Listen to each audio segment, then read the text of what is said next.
Jamie Kilstein is a writer, podcast host, and stand-up comedian who describes himself on Twitter as an alt-right liberal cuck. His podcast, the Jamie Kilstein Podcast, is available now on iTunes and Stitcher, so subscribe to it today. Hey, Jimmy, it's really nice to meet you. I've wanted to meet you before. It's great to see you. It's nice to meet you too. I forgot I updated my Twitter bio to that. I think it was one day where people were just calling me. I was getting called probably a variation of both of those things, and I was just like, all right, I guess we do this, and then I officially changed my Twitter bio. And before we came on, you were saying that you were hanging out with Greg Hurwitz, so you've really sunk to a terrible level. Very low. It's been a dark time for me. He says hello as well. Nice to hear. So you started out, I watched some of your stuff, and you started out as a very, very woke comedian. Yeah. I say that with such regret, Yeah, I mean, I still believe a lot of I still have a lot of my liberal views. Yeah. When I started comedy, before I really started like reading up on politics, the reason that I was drawn to sort of more liberal ideals was kind of from comedians who would probably be getting in trouble nowadays. Comedians like Bill Hicks and George Carlin, who always ranted about like political correctness, right? I mean, the left goes after Bill Maher, and the right thinks he's as left as you can go, and he's probably getting yelled at more by my old friends than he is by conservatives. What I really loved about that was I loved the idea of one person with a microphone going after these powerful establishments. That was a very romantic ideal, when I was like a 17-year-old high school dropout. And it looked I still think it's really brave. And what I love about comedy in general is it's a way to take really scary issues and make them digestible or make someone laugh even if they disagree with you. I used to do a lot of interviews where people would be like, so were you like the class clown? And it's like, no, the class clown beat the crap out of me, which is why I became a comedian. I was sad and scared and just like writing in my notebook, like in the back corner.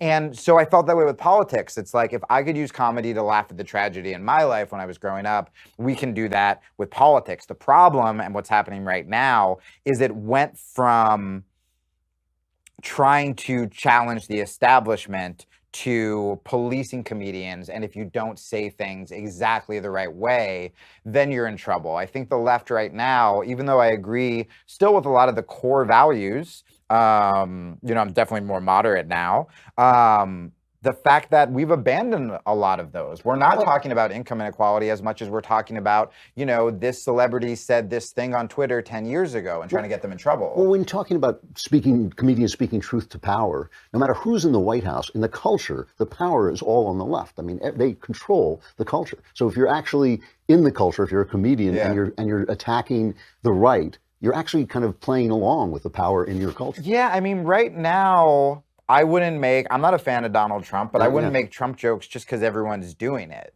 Right. I don't think that's what's challenging about comedy. My point of view, my theory in general, whether you're on the left or the right, is I think that one of the things we need to do now is we need to have principles instead of teams, right? So if I was mad about George Bush's foreign policy, then I should have been just as mad, and I was, when Barack Obama would do a lot of the same things, right? With whistleblowers, with drones, with all that stuff. I got in a lot of trouble because when I went on Conan, I talked about drone strikes, and it was under Obama. And same deal. Like, if you think Clinton was a womanizer, it's like, all right, well, you got to kind of fess up with Trump, right? I think right now we look to just demonize the other team instead of like, what are my core values? Sometimes I'm going to agree with this guy on the left. Sometimes I'm going to agree with this girl on the right, and stick to your principles instead of just these got you moments. My pal Bruce Fierstein, who wrote a lot of comic books, said comedy should take no prisoners. Which I think. So what happened? How did you go from being woke to actually waking up? Oh my God. Well, I mean, I was kind of ousted. It took like a 16-hour Joe Rogan appearance to talk about all of it. It was a lot. But I'll say that, I mean, essentially, just so it doesn't seem like I'm skirting anything, I had a marriage that was kind of falling apart. And because I was this outspoken feminist guy, we tried an open relationship, and I had like some one night stands, and that got sort of turned into, it was pre-Me Too. I was sort of the hipster of Me Too. Okay. And because of who I was, even though nothing was unconsensual, nothing was creepy. It was just like normal one night stand stuff. That got turned into this like, haha, look at the feminist throwing his marriage apart, and I got divorced and stuff like that. Now, with that said, beforehand, I was starting to get really bummed out about it, because I remember one time I called a Republican an idiot. Like, I think I called Chris Christie an idiot. And we got an email the next day that said the word idiot is ableist, and I should apologize for that. And I remember one time we got an email from someone who was trying to lose weight, and he said if he didn't lose weight, that his doctor said like he wouldn't make it seeing his kids graduate high school. It was like a really sad email. And so I wrote him this long thing where I found him a jiu-jitsu gym in Baltimore, and like I was like vegan at the time, because of course I was. And I sent him all these like recipes and stuff like that. So he writes in a year later and goes, hey man, I don't know if you remember this email that I sent you, but my doctor said he's never seen such a quick turnaround. My kids are really proud of me. I'm entering my first like white belt jiu-jitsu tournament. So you saved his life. Yeah. Yeah. So it's a beautiful thing. I read it on the air. I'm like almost in tears, because I'm like, I'm doing this show. I don't really stand behind it anymore. I'm like, my marriage is falling apart, but I'm like, I'm doing something good. And then the next day, we got like 10 emails saying that by reading his email, we were fat shaming them.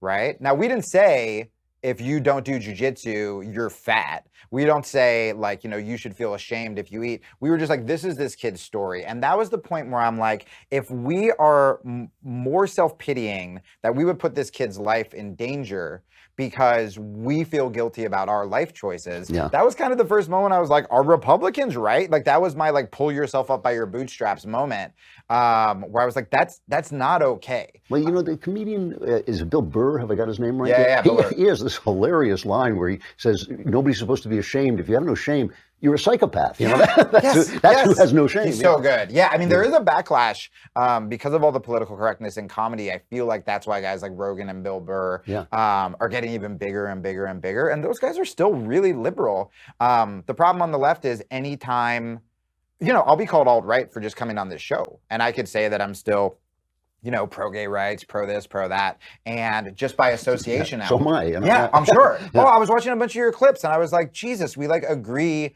on more, and that's the sad thing. You know, I talked about that when I went on Michael Knowles' show. I should never do that. That's no. Just we're talking about destroying your reputation. Just bring bleach to the office and toss it around. Where I was just like, oh, we would be friends. You know, like it has been so, the right has been so demonized that like I walked in here and I was like, you guys have a coffee maker too? Like I remember Michael's producer was like this great Latina woman who like I'm still friends with. And part of me was like, is she blinking like a code so I can like get her out of here? And, like, and everyone was just really wonderful. And that doesn't mean that, look, if when I like stopped being part of that extreme left, I wrote a book that was like why I left the left and the right is right, I would be much richer than I am right now, because I have had to struggle, especially living in Los Angeles, coming back and starting this podcast and getting comedy gigs. I mean, it's been really tough, you know, explaining to like I have fallen madly in love and found the girl I'm gonna marry, and like her parents look at my Wikipedia and like it's brutal and it's heartbreaking.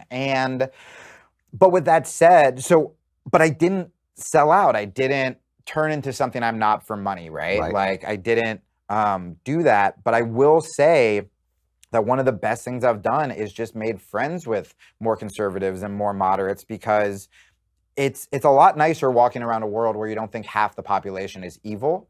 And you can start Which doesn't make sense anyway, right? No. And like, even if I disagree with you, at least knowing why you feel a certain way, knowing that like we're all trying to protect our kids and family and live a good life, instead of just being like, they're all Nazis. Like, let me ask you about what's happening to comedy. What do you make of like the Nanette phenomenon?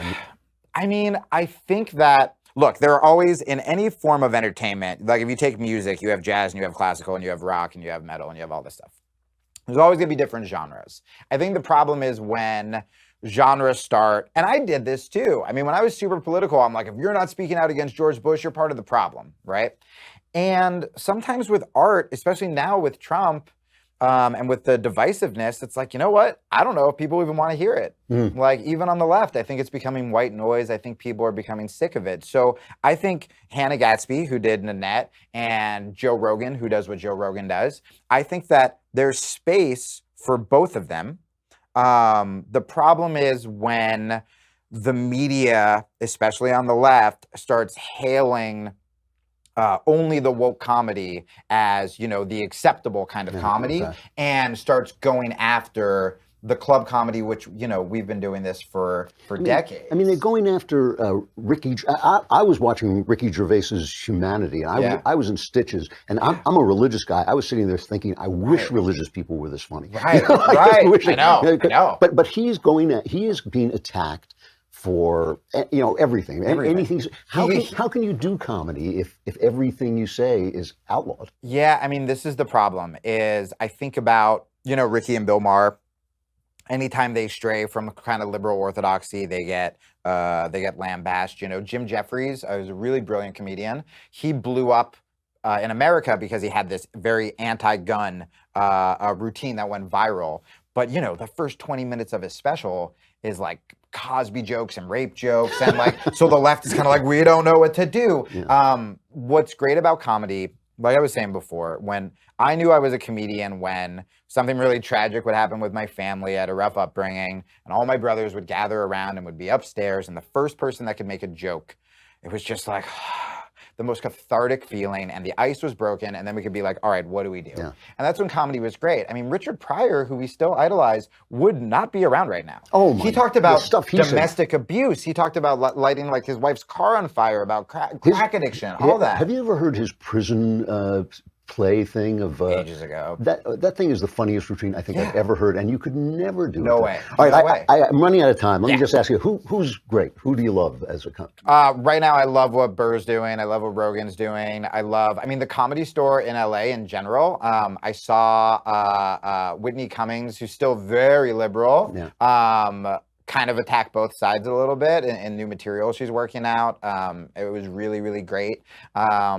I mean, anyone who's still willing to like take chances, Chappelle will always be like king to me. He's great. And again, the left's turning on him pretty hard, like after his last special, where it's crazy to me because I grew up getting banned from clubs talking about George Bush, and now seeing the left do the same thing, it's a bummer. Principles instead of teams is a great line, and it's really true. Jamie Kilstein, the Jamie Kilstein podcast is available on iTunes and Stitcher. Subscribe to it today. Jamie, thanks so much. I hope you come back. Thank you, man. I would love to anytime. It's great.